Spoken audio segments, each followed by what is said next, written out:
Otis! Woo! Ako na naman to si Otis J mga par. Welcome nga ulit sa Blacktop mga ka-Otis. Kasama ko nga pala si Lincoln mga ka-Otis. Thanks for having me.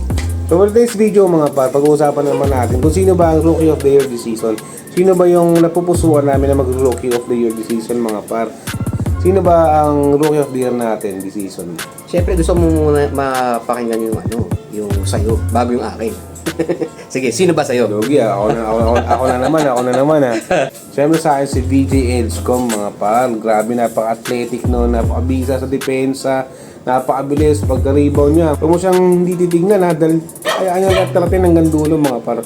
So for me, VJ Edgecomb mga par. So 16 points per game, 4 rebounds per game ata siya. Napakaganda ng stats niya mga ka-Ods. Sobrang nakatulong siya sa Sixers mga par. So hindi mo siya mapapansin, kamukha siya ni Jimmy Butler actually. Pero napakahusay mga par. So for me, VJ Edgecomb, Rookie of the Year mga par. So ito, sino bang napupusuan mo maging Rookie of the Year this season? Well, dahil nakuha mo na si VJ Edgecomb, tingin ko si Cooper Flag ito. Cooper Flag? Oo. Bakit? Dahil pogi siya? Hindi ko. Siyempre hindi. Well, siyempre siya yung face ng recent rookie draft, no? At saka Number 1 pick. tinitingnan din kasi ng mga voters yung overall production. Hindi lang kasi siya sa points, assist, and rebounds. Overall production kasi din yung tinitingnan. Si VJ Edgecomb lamang talaga siya in terms of team success. Nasa playoff picture sila, whereas yung dalawa nating close candidate, itong si Con Knappel at saka si Cooper Flag, nasa outside sila ng playoff picture. Pero Cooper Flag, strong betting favorite, overall production, pero meron pa rin tayong dark horse. Sinong dark horse natin? Hindi, bago tayo pumunta sa dark horse natin, Tol Lincoln, sabi mo ay VJ Edgecomb. Well, kay VJ Edgecomb talagang impressive yung mga production na ginagawa niya every night, no? That is reflected doon sa kanyang metrics. Makikita niyo yung mga chase down block niya, offensive play niya, no? He can make the three, mid-range, he can slash to the basket. Incredible dunk highlights. Makikita niyo lahat 'yan. Grabe. So sa akin Tol, si VJ Edgecomb, sa'yo si Cooper Flag. Meron nga tayong sleeper natin. Kasi si Con Knappel. Yeah. Hirapan nun ni Con Knappel. Si Con Knappel mga par, Hornets nga pala siya. Nag-average siya ng 19 points per game mga ka-Otis.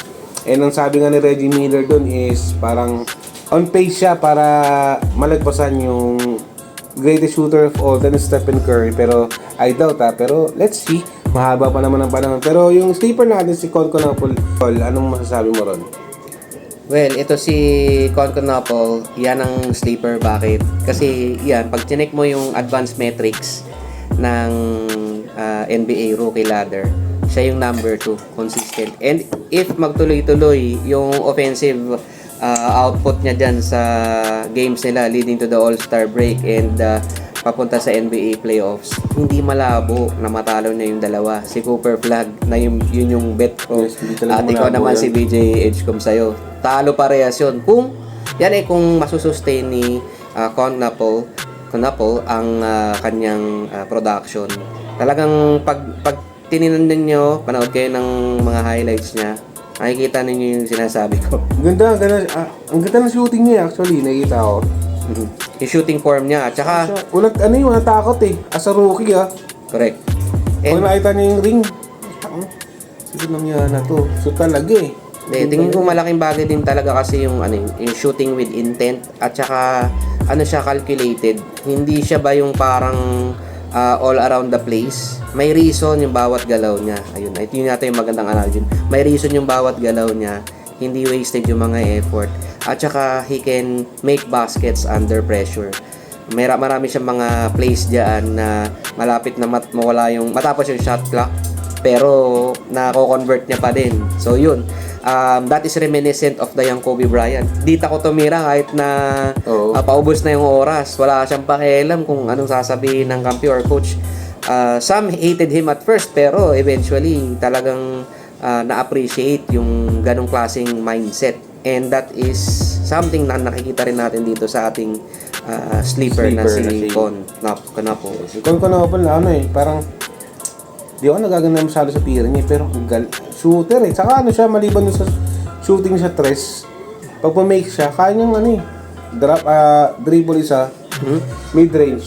Siguro, hindi siya nagsisettle kung ano yung lang ano, kung ano yung strength niya eh, kasi strength niya 3 point eh. Right. Pero hindi siya nagsisettle doon, kaya niyang, alam mo yun, pag pa-make siya, pag sumubay ka sa kanya, dribble siya, 2, 3, mid-range. Ang galing nung ano ng rookie na yun, no? So, number 2 siya sa Rookie of the Year, number 2 siya, no? So, sleeper nga talaga siya. Pero actually, hindi siya sleeper, eh. Pero for us, sleeper siya. Kasi ako, DJ Edgecomb ako, Cooper Flag ka. Yan, napakalapit nun. So, ayun yung mga ka-otits, sino ba feeling nyo na maging Rookie of the Year this season, mga pal? Woo!